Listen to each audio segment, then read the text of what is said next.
जी। अस्सलाम वालेकुम, नमस्कार, सत श्री अकाल एंड गुड इवनिंग। मैं हूँ आरज़ू काज़मी और आप देख रहे हैं पॉइंट ऑफ व्यू। हमें जी आज जॉइन किया है साजिद तार साहब ने। बहुत शुक्रिया सर कि आज आप आए हैं। Thank you Ashu. सर, लोग बहुत आपको सुनना चाहते हैं, बहुत पसंद करते हैं आपके कमेंट्स, बहुत मैसेजेस आते हैं मुझे। तो आज हम ज़रा खुल के बात करना चाहेंगे पाकिस्तान आर्मी और इंडियन आर्मी के ऊपर भी, कि आपके ख्याल से पाकिस्तान आर्मी क्या कर रही है, कहाँ स्टैंड करती है। और अगर हम कंपेयर करें, जो कि मेरे ख्याल है कंपैरिजन बनता नहीं है, लेकिन फिर भी अगर हम कंपेयर करें इंडियन आर्मी को। हमें आदत है हर चीज को भारत के साथ कंपेयर करने की। आप शायद 1947 के आसपास उनको कंपेयर कर लेते, आज के हालात में आपका कोई कंपैरिजन नहीं है। उनकी आर्मी जो है वो आर्मी वाला काम कर रही है, आपकी आर्मी वापडा चला रही है, पीआईए को चला रही है, पुलिसिंग कर रही है, आपके सॉफ्टवेयर अपग्रेड कर रही है, कई लोगों के हार्डवेयर अपग्रेड कर रही है। लेकिन उनकी आर्मी जो है वो आर्मी वाला काम कर रही है। वो उन्होंने इस वक्त अमेरिका के साथ मिलके उत्तराखंड के अंदर चाइनीज बॉर्डर से 100 किलोमीटर के फासले पे 62 माइल्स के ऊपर वो अपनी एक्सरसाइजेस कर रहे हैं। उनको कमांड कर रहे हैं ब्रिगेडियर पंकज वर्मा। और वहां पे जो उनको सिखाया जा रहा है कि किस तरह सर्विलेंस करनी है, किस तरह कुत्तों के साथ जो है वो जासूसी करनी है, किस तरीके के साथ काइट्स के साथ उनके दुश्मन के ड्रोन्स को गिराना है। और 2002 से हर साल वो अमेरिका के साथ आता एनुअल एक्सरसाइज करते हैं, जो कि आर्मी को करना चाहिए अपने डिफेंस के लिए। हमारी आर्मी बॉर्डर पर नहीं है, हमारी आर्मी शहर के अंदर है। तो अगर देखा जाए तो एक दो मुख्तलिफ किस्म के रोल हैं। पुलिसिंग कर रही है, सोसाइटी को मैनेज कर रही है, जजों को मैनेज कर रही है, वीडियोस बना रही है, फाइलें बना रही है। हमारी आर्मी का जो है वो बिल्कुल, उसको मेरे ख्याल में तो नाम कुछ और होना चाहिए, क्योंकि वो आर्मी वाला काम नहीं कर रहे। सर, सॉफ्टवेयर अपडेट कर रही है। हाँ, वही तो कह रहा हूँ। वो तो बॉर्डर के ऊपर जो आर्मी बैरक्स के अंदर होती है, वो रेस्ट हाउसों में नहीं रहती। वो फौजी फर्टिलाइजर, वो सीमेंट की फैक्ट्रियां नहीं लगाते, वो प्लाटिंग नहीं करते डिफेंस और बैरियर की। ये हमारी ट्रेजेडी है। 75 साल से हम प्रॉपर्टी के बिजनेस में हैं, वो बॉर्डर पे अपने खड़े हैं। और तभी आपको पिछले एक महीने के अंदर 2 दफा वो चैलेंज कर चुके हैं। हम अपना पाकिस्तान ऑक्युपाइड कश्मीर चैलेंज कर चुके हैं। हमारे अंदर जवाब देने की शक्कत भी मौजूद नहीं है। मैं शर्मिंदा हूं। मैं दुख के साथ ये सारा कुछ कह रहा हूं। मेरी मादरे मिल्लत है, मुझे सख्त प्यार है अपनी मादरे मिल्लत से। मैं इसमें गिला करने का हक रखता हूं, इससे गिले से आगे नहीं है। उसकी आज जो रिपोर्टें निकली हैं, खासकर अगर देखा जाए तो बाजवा साहब का रोल देखें। बाजवा साहब के कहने पे मुनस अलाई और परवेज अलाई जाके पीटीआई ज्वाइन किया उन्होंने। आज मुनस अलाई साहब ने टीवी पे कह दिया है कि जनरल बाजवा ने हमें कहा था। तो हमारे जो आर्मी चीफ है वो चीफ मिनिस्टर बनाते हैं, निकलवाते हैं। ये देखें, रोल देखें। और उधर जो है बॉर्डर के ऊपर उनकी एक्सरसाइज। अफसोस, सद अफसोस। मैं इस पे अफसोस के अलावा क्या कहूं। और 75 साल से ये हो रहा है। इनको अपने रोल का ही नहीं पता कि what is the meaning of army, what is. और तीन चीजें आरजू हर आर्मी वाले के कंधे पर लिखी हैं: ईमान, इत्तेहाद, तंजीम। आप सेटिस्फाई हैं? मेरा ये क्वेश्चन होगा हर आर्मी वाले से भी, बल्कि ये क्वेश्चन, क्या आप इन तीनों अल्फाज से सेटिस्फाइड हैं? ईमान और इत्तेहाद और तंजीम से सेटिस्फाइड? नए आर्मी चीफ आए हैं, उनसे उम्मीदें वाबस्ता हैं। अच्छे स्टेप्स ले रहे हैं, मेरा ख्याल अल्लाह करे आगे भी लेते रहें। और फौज को फौज बनाए, जिस तरह मैं हमेशा ये दुआ करता हूं, या मेरे मालिक पाकिस्तान को पाकिस्तानी लीडर दे यार। ये जो इंपोर्टेड लुटेरे, जो फॉरेन डुअल सिटीजन लुटेरे हैं, इनसे जान छूटे पाकिस्तान की। और सर, फौज भी तो खाना कमाना छोड़े। नहीं, वो इतनी फौज, मेरी अर्ज थी कि या मेरे मालिक फौज को फौज बना, ये वापडा से जान छुड़ा इनकी। इनको क्या कि पीआईए ना उड़ाएं, ये फाइटर जहाज उड़ाए। और उड़ पीआईए भी नहीं रहा इनसे। वो एयर मार्शल है, पीआईए उससे भी नहीं उड़ रहा भाई। वो पीआईए उससे भी नहीं उड़ रहा है इस वक्त। अगर मैं मेरी मादरे मिल्लत की हालात बताऊं, कल मैंने एक आर्टिकल पढ़ा है, एम्बेसियों को तनख्वाहें देने के लिए डॉलर मौजूद नहीं है। लेकिन किसी भी इस जालिम जो रूलिंग एलीट है उसके माथे पे बल नहीं है। दुख ये है कि किसी भी रूलिंग एलीट, चाहे किसी पार्टी, किसी ऑर्गेनाइजेशन का हो, उसके माथे पे बल नहीं है, क्योंकि उनके जाती जो अकाउंट है, उनके जाती घरों के अंदर, मेरे तो ख्याल में आप सारे ये बैंकों में नहीं, ये तो सरानों में रख के सोते हैं सारा कुछ। आपकी रूलिंग एलीट तो बैंकों में नहीं रखती, उसका भी सवाल आ चुका है। आपके जो मिफ्ता इस्माइल थे, उनका जहाज जिस तरीके से हैदराबाद इंडिया से आया है और डॉलरों की बोरियां भर के दुबई गया है, अब उसके बारे में भी सेनेट की कमेटी शुरू हो चुकी है, हियरिंग शुरू हो चुकी है, लेकिन उसमें से निकलेगा कुछ नहीं। ये आपका, ये मैं इसी बात पे चीखता हूं, इसी बात पे रोता हूं कि जब आपके वो वजीर थे मिफ्ता इस्माइल साहब, और इस वक्त बहुत बड़ी कंट्रोवर्सी है कि भारत के हैदराबाद से आता है एक चार्टर त्यारा, उसके अंदर 2 अमेरिकन सिटीजन है, 3 क्रू है उसके अंदर, 12 टैची केसेस उसमें भर के डाले गए और कोई स्कैनिंग नहीं हुई है। और उनकी फैमिली को लेकर जब वो वजीर थे तो दुबई हुए।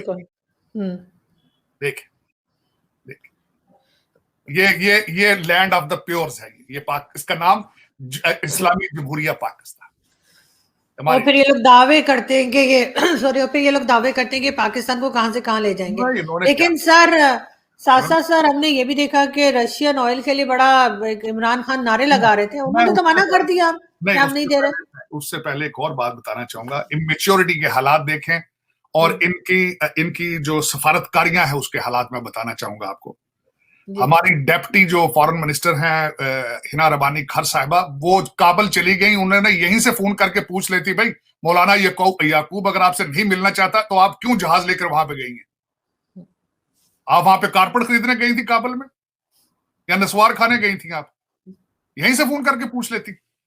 एक ऐसा मुल्क जो बैंकरप्ट हो चुका है, उसका जहाज उड़ाकर आप सैर सपाटे पे निकल गई काबुल में, और वहां जाके आपको पता चला कि मुल्ला याकूब आपसे मिलना नहीं चाहता।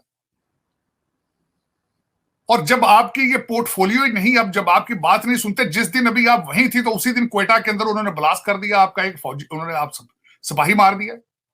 और आज की बात मैं ये कहना चाहूंगा कि काबुल के अंदर आपकी एम्बेसी के ऊपर उन्होंने अटैक किया। तो इन सर्कमस्टांसेस में क्या जो Hina Rabbani Khar is the only person who can go there and negotiate and talk to them? ये आपके सफारतकारी हैं, मैं उनके बाद अब बात करते हैं रशिया में।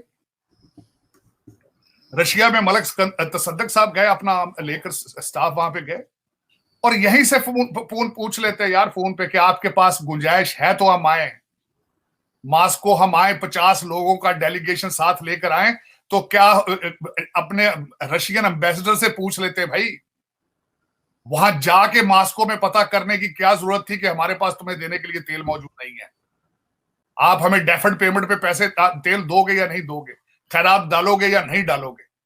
ये एम्बेसडर बता देता मास्को का आपका। सर ये तो 40 और 30% डिस्काउंट भी मांग रहे थे ना? नहीं, डिस्काउंट तो वो दुनिया सबको दे रहे हैं, लेकिन वो कैश पे देते हैं, खैरात में तो नहीं डालते ना वो। ये तो जाते हैं, कहते अल्लाह के नाम पे दे दो यार, हमें, हम भूखे लोग हैं, दे दो। अब दूसरा, उसमें वजीर आजम साहब जो है उनका कोई किसी चीज में अमल दखल नहीं है, लेकिन उन्होंने कहा है जो COP 227 है समिट, उसके अंदर लॉस और डैमेज में हमें पैसे दिए जाए, क्योंकि नवाज शरीफ सर्दियां आ गई हैं, नवाज शरीफ साहब और उनके बच्चों ने शॉपिंग करनी है हैरल्ड्स में, लंदन में, वो पैसे देंगे। बिल्कुल किसी ने, मैं दुख के साथ कहूंगा कि किसी चैनल पर आजू आपने देखा हो कि सैलाबजद खान के बारे में किसी ने बात की हो, किसी ने कहा हो कि उनकी रिहेबिलिटेशन का क्या होगा, वो जिंदा हैं, मर गए हैं, कहां गए हैं? इस वक्त आपका सिर्फ और सिर्फ रूलिंग एलीट की लड़ाई शुरू है इस वक्त लाहौर और इस्लामाबाद में। सिर्फ और सिर्फ परवेज अलाई जो है वो दूल्हा बन के फिर रहे हैं, और वो पंजाब असेंबलियों के ऊपर झगड़ा हो रहा है। तो सर आपके फॉरेन मिनिस्टर भी तो $3,500 के जूते पहने हुए नजर आए हैं, उनके जूतों की कीमत आ गई है। जवाब है, पहन सकते हैं, करोड़ों रुपया। जरदारी साहब तो, मेरा मकसद है, वो तो जरदारी साहब वो तो सोने के जूते भी पहन सकते हैं, उनको क्या, वो कौन सा पाकिस्तानी है, उनको क्या पता पाकिस्तान क्या है, दुख है, दर्द है, क्या है। ये तो आप कहते हैं $3,500, ये तो $5-5 लाख की इनकी जो औरतें हैं, इनकी जो रूलिंग एलीट की, वो बैग लेके फिर रही हैं हरमीज के। इनकी सेहत पे क्या असर है आरजू? ये तो लोगों का खून पीते हैं, ये तो ऐसी कौम है, मैं इसका क्या बताऊं आपको कि ये, और कोई पूछने वाला नहीं, मादर पितर आजाद, मिफ्ता इस्माइल से कोई पूछने वाला ही नहीं है यार, वो तुम टैची के डॉलरों के भर के ले गो, क्यों जा रहे हो भाई, किधर जा रहे हो मियां? और जहाज भारत से उड़ के आया है, और वो उस वक्त मिनिस्टर था। सेनेट की कमेटी में जब इजलास हुआ है जो एयरपोर्ट सिक्योरिटी फोर्स का जो डीजी बुलाया गया है, उसने कहा जी हमने चंद बैग, जो उन 12 में से 2-4 बैग हमने स्कैन किए थे, उन्होंने कहा है ना सेनेट की कमेटी ने भी वो स्कैनिंग लेकर आओ बैगों की, जब स्कैन, उसने कहा जी हमने तो स्कैन ही नहीं किए। तो जहाज भारत से क्यों मंगाया इन्होंने? बस भाई जहां से मर्जी मंगाए उनको, जहां से सस्ता मिल गया, जो रिश्तेदार अजीज हैं, जो स्कीम के साथ इनके इन्वॉल्व है। लेकिन कोई पूछने वाला हो तो आरजू को किसी को पता हो ना, इस मुल्क के अंदर कोई है पूछने वाला? हर आदमी करप्ट है, हर आदमी, मैं हैरान हूं, ना कोई लॉ है ना कानून है। मैं जाती तौर पे, मैं आपको पता है हार्वर्ड गया था कॉन्फ्रेंस में, वहां पे हमारे जस्टिस साहब आए, काजी ईसा साहब। मुझे इस वक्त अगर मैं देखा जाए तो सिर्फ 2 लोगों के ऊपर उम्मीद थी, या काजी ईसा साहब हैं तो या दूसरे आसम मुनीर साहब हैं। यही मेरी उम्मीद के आखिरी गिरने हैं। मैंने उनसे क्वेश्चन किया खड़े होकर, मैंने कहा जस्टिस साहब आप मुझे ये बताएं, हमारी जुडिशरी का नंबर जो है, जो वर्ल्ड जुडिशियल रिपोर्ट है एक ऑर्गेनाइजेशन, उसने कहा है कि 139 में से आपका नंबर 130 है। आप चीफ जस्टिस बनने वाले हैं, आप किस तरह फोरकास्ट करते हैं जुडिशरी को?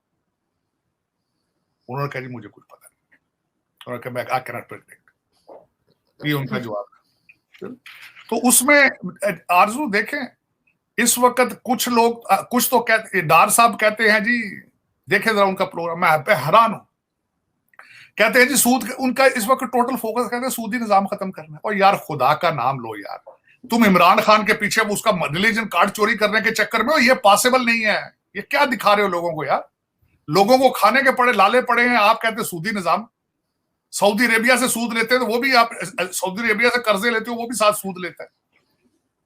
आप क्या लोगों को बताना चाह रहे हैं? और उधर से रोज कह देते हो कि पाकिस्तान को जो बैंक्रप्सी का कोई खदशा नहीं है, पाकिस्तान डिफॉल्ट नहीं, और एलसी तो खुलती नहीं किसी की। सर सऊदी अरेबिया से फिर 1 साल मांग लिया ना इन्होंने, नहीं दे रहे पैसे वापस। नहीं वो तो चले, वो 1 साल मांगे 10 साल मांगे, उनके इससे क्या फर्क पड़ता है। मैंने आज अपनी दुआ में एक नई दुआ शामिल की है। मैं पहले कहता था या मेरे मालिक पाकिस्तान को पाकिस्तानी कोई लीडर दे, आज मैंने दुआ मांगता हूं, अब से मैंने शुरू कर दी है कि या मेरे मालिक इनको कर्जा कोई ना दे, ना इनको कोई एड दे, क्योंकि वो असली जगह तो पहुंचती नहीं है वो। इनको या मेरे मालिक मजीद कर्जा ना कोई दे, इनको ना कोई एड दे इनको, क्योंकि ये खा पी जाते हैं, लंदन चली जाती, इस्लामाबाद, लाहौर, कराची से वो एड बाहर जाती ही नहीं है। तो उसमें अब चाहे वो जो सऊदी अरेबिया की बात कर रहे हैं, वो अब उस पे क्या बात करनी थी, लेकिन ये मैं बात आगे ये भी करने लगा था कि हमारे आए हैं जो नए आर्मी चीफ साहब। एक तो वो गए सदर से मिलने के लिए, सदर साहब ने साथ ही अपने सेल फोन में लाया, कहते हैं ये जी मिस्टर हैंडसम आपसे बात करना चाहते हैं। तो उन्होंने कहा बंद करो यार, ये बंद करो स्टोरी, अनफ इज अनफ। तो मेहरबानी उनकी मैं शुक्रिया अदा करना चाहता हूँ अपने आर्मी चीफ का कि उन्होंने ये मेहरबानी फरमाई है कि उन्होंने कुछ किरदार शो किया है। दूसरा, उन्होंने कुछ स्टेप्स लिए हैं जिसपे मैं बहुत खुश हूँ। उन्होंने ISPR का बजट काट दिया, क्योंकि जो गाने और मूवियां बनाते थे वो उसका बजट उन्होंने कम करने की कोशिश की है। उसके बाद उन्होंने कहा कि जो पहले इसको लेफ्टिनेंट जनरल जो मैनेज करता था, इसको उससे निचला को मैनेज करेगा। मैं समझता था कि इनको स्टेप ये लेना चाहिए कि ISI का पॉलिटिकल विंग खत्म करना चाहिए था। मेरी ये हम्बल रिक्वेस्ट होगी आर्मी चीफ से, आप इनको निकालें, आहिस्ता आहिस्ता कोशिश करें कि बैरकों की तरफ जा सकते हो तो वहां जाएंगे। दूसरा, अफसोस के साथ कि इनको कम्युनिटी मैनेज करना पड़ रही है। आर्मी का ये काम कम्युनिटी को मैनेज करना नहीं है। दूसरा, जो उन्होंने, और मेरे एक ज़हन में खदशात थे, ये बार बार उड़ रही थी देखा जाए तो, कि फैज अहमद जो है हमारे लाला सहराई जो है वो रिटायरमेंट लेने के बाद शायद फौरन PTI के वो सेनेटर बन जाएं या कोई सियासत में आ जाएं, गवर्नर बन जाएं, कुछ इस तरह की बातें भी उड़ रही थी। तो उसके बारे में मैंने रिसर्च की थोड़ी कि वो 2 साल जो है वो नहीं कर सकते और ना कुछ सियासी बयान दे सकते हैं, लेकिन पाकिस्तान में खैर कुछ भी पॉसिबल है, कुछ भी पॉसिबल है। लेकिन सर इमरान खान साहब से याद आया कि उन्होंने कहा है कि जी मैं गवर्नमेंट के साथ बैठ के बात करना चाहते हैं। हाँ। और ताकि इलेक्शंस की डेट अनाउंस करवाएंगे, नहीं की तो फिर असेंबलीज तोड़ देंगे। जो मेरी इंफॉर्मेशन के हिसाब से ये फेस सेविंग इन्होंने मांगी है। फेस सेविंग इसलिए मांगी है कि इन्हें पता है कि ये उनके पास जो PDM है, जरदारी साहब जो है उन्होंने स्टेटमेंटें दे दी बड़ी अपनी। उन्होंने कहा अगर इन्होंने इस्तीफे दिए तो हम, इन्होंने बल्कि ना इस्तीफे दिए तो हम तहरीक अदम एतमाद करेंगे, ये उनका बयान था। लाहौर आके पहुंच चुके हैं और उन्होंने बयान एक और भी दागा है जरदारी साहब ने, उन्होंने कहा ये नाहल भी हो सकता है, गिरफ्तार भी हो सकता है। तो इन्होंने फौरन ही कहा है फेस सेविंग के लिए कि आप अगर मुझे फेस सेविंग का कोई बहाना दें तो मैं ये बात वापस ले लूंगा। और ये भी उन्होंने कहा है कि मुझे कोई फेस सेविंग की चीज बताएं ताकि मैं नेशनल असेंबली में भी आके बैठ जाऊं। तो ये चीजें बैकफुट पर है। इमरान खान का हर नरेटिव के पीछे उसका यू टर्न होता है।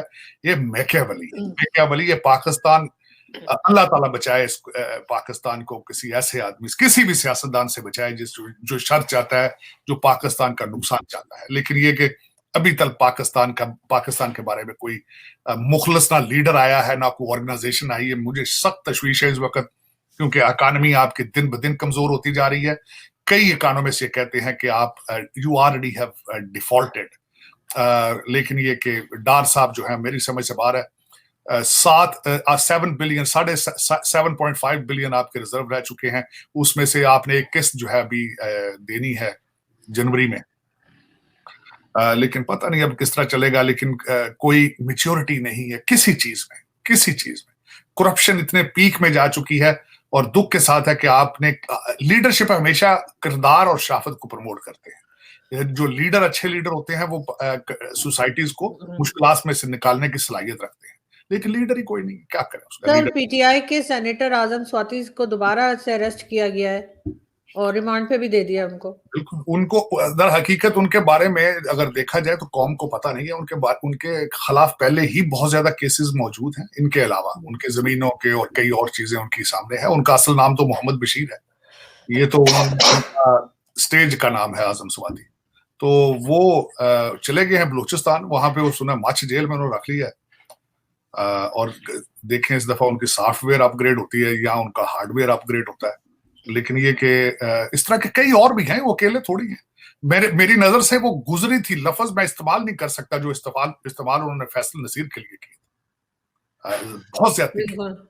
मैं समझता हूँ आप सियासत को सियासत तक समझे, तनकीद को तनकीद का रखना चाहिए। इखलाकियात से नीचे की जबान इस्तेमाल नहीं करनी चाहिए कभी भी।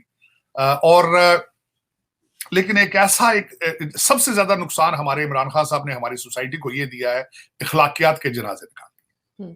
अब लोग माओ बहनों की गालियां निकालते हैं, मादर पिदर आजाद हैं। लड़कियां, मैंने देखा है जिस तरह से नाचती हैं। कई लोगों ने देखा है अंडर इंटॉक्सिकेशन, नशे में होती हैं खवातीन जब नाच रही होती हैं इनके जलसों जुलूसों में। लोगों ने तस्वीरें भेजी हैं, जलसों में बैठ के चरस के सिगरेट बना रहे होते हैं लोग खुले। मेरा मकसद है फिर अब क्या इसका मैं बताऊं, और ऊपर नाम लिखा हुआ है अहमद बिन मारूफ का। लेकिन यही ट्रेजेडी है कि इस्लाम को भी इन्होंने नुकसान पहुंचाया, कौमियत को भी नुकसान पहुंचाया, अखलाकियात के जनाजे निकाले, और आखिर में हर बात पे यू टर्न, आखिर पे हर बात पे यू टर्न। अफसोस है कि इस वक्त Pakistan is behind in everything. Matter of fact, economy, morality, defence, हर चीज में पीछे है। क्योंकि फौज सोसाइटी, कम्युनिटी को चला रही है, मुल्क चला रही है, वो बॉर्डर वाला काम तो नहीं कर रहे ना, फौज वाला काम नहीं कर रही है। मुझे अफसोस है। सर, पहले कब किया इन्होंने, जब करेंगे इन्होंने तो 75 साल में कब किया है बॉर्डर वाला काम? मैं एग्री करता हूँ आपसे, 100% एग्री करता हूँ। आई विश के ये अपने बॉर्डरों की हिफाजत करते, लेकिन अफसोस के साथ है कि वो सोसाइटी मैनेज कर रहे हैं शुरू से, और ज्यादती है। सर, लास्ट में मैं पूछना चाहूंगी, टीटीपी को कंट्रोल करेंगे या उसके नाम पे भी अपना बजट बढ़ाएंगे? नहीं, टीटीपी देखिए, दो चीजें, टीटीपी इनके कंट्रोल में है ही नहीं। टीटीपी इनको कंट्रोल किस तरह करेंगे? टीटीपी इस वक्त इनको नजर तो आ रही है, लेकिन इनके पास ना पैसे मौजूद है। टीटीपी से जब भी वो डील करते हैं, उनको पैसे देके उनसे डील करते हैं। दूसरा, उसमें जो सबसे बड़ी बात यह है, इंटरनल इंतशार से इनकी जान छूटे तो बॉर्डरों में जाके हिफाजत करें। ये तो अमीरुल मोमिनीन की हिफाजत पे रेंजर्स लगे हैं, कराची सारा रेंजर्स चला रहे हैं। आप ये देखें, नोट करें, उनके पास पुलिस पावर्स हैं रेंजर्स की कराची में। एफसी का काम क्या देखें, एफसी सारी तो फिर रही है सारी इमरान खान के आसपास। वो उनको दूल्हा मियां बना के फिर रहे हैं सारा दिन। कराची के अंदर उन्होंने, लाहौर के अंदर उन्होंने छावनी बना ली अपनी अलग से। तो इनसे जान छूटे तो टीटीपी को करेंगे। टीटीपी को इनके कंट्रोल में नहीं है टीटीपी। अब ये तो सर, आगे क्या ब्लास्ट वगैरह हम होते देख रहे हैं आगे? उन्होंने तो कहा हम हर सिटी में अटैक करेंगे। उन्होंने कहा इस्लामाबाद हमने अपना दूसरा कैपिटल बनाना है। और आज देखे ना, जब आपके, मैं गुजारिश करूंगा, जब आपके एम्बेसी के ऊपर अटैक हो, आप उसको मामूली समझती? दर हकीकत मैं अभी आपको फोन कर, आपसे शो में आने से पहले मैं टेलीफोन नंबर ढूंढ रहा था, वहां पे जो एम्बेसडर जिन पे अटैक किया, कि is a good friend of mine, वो यहाँ पे डीसीएम रह के जा चुके हैं, वॉशिंगटन डीसी में। अभी उनको कॉल करने लगा हूं, उनसे मैं अपना इजहार हमदर्दी करूंगा कि जो उनके साथ हो रहा है। लेकिन जो एम्बेसी के ऊपर अटैक करना यही होता है जिस तरह आपके मुल्क के ऊपर अटैक कर दिया। बिल्कुल। और क्यों किया गया? सोच समझ के लोगों ने किया है, ऐसी तो कोई बात नहीं है। वो ना आपको समझते हैं, ना आपका वो आपको, they don't see you as as equally as वो, जिस तरह उनको पता है कि you are not a fighter, you don't retaliate the way you suppose to be. तो लेकिन ये कि अफसोस है, मैं इसके अफसोस ही कर सकता हूँ, जो कुछ हो रहा है, ज्यादती हो रही है मादरे मिल्लत के साथ साथ। इसमें आरजू और दुआ खैर ही हो सकती है, इससे अलावा कुछ भी नहीं है। हमारे आर्मी चीफ जो है, इनको सख्त डिसीजन लेने होंगे ताकि जल्दी से इंटरनल थ्रेट से निपट के एक्सटर्नल थ्रेट की तरफ तवज्जो दें, क्योंकि इस वक्त तो दोनों इंटरनल भी और एक्सटर्नल भी दोनों थ्रेट्स मौजूद हैं इस वक्त। एक काम तो उन्होंने बहुत अच्छा किया, वो जो उनके गाने और ड्रामे बंद किए हैं ISPR के, थोड़ा बजट बचे और अपना काम करें। बिल्कुल, करोड़ों का बजट था जी, गानों पे करोड़ों का बजट बन रहा था। और फिर 25-25 हजार पे 25 हजार ये इनका नाम रखा हुआ था, जो इंटर रख लेते थे। और इनको काम कैसे खाते थे, इमरान खान को किस तरह पोर्ट्रे करना है। मैंने इनका कुछ लोग जो आर्मी के, जिन्होंने इमरान खान प्रोजेक्ट को लॉन्च किया, उनका मिलिट्री ट्रायल होना चाहिए, उनका मिलिट्री ट्रायल। कौम का इतना ज्यादा पैसा उन्होंने जाया किया, एक आदमी को सियासी लीडर से निकाल के उन्होंने उसको पीरो मुर्शद बना दिया, अमीरुल मोमिनीन बना दिया उसको। उनका मिलिट्री ट्रायल होना चाहिए कि एक गरीब मुल्क, एक डेवलपिंग थर्ड वर्ल्ड कंट्री का पैसा जो है इतनी बर्बादी से बर्बाद किया एक आदमी के लिए।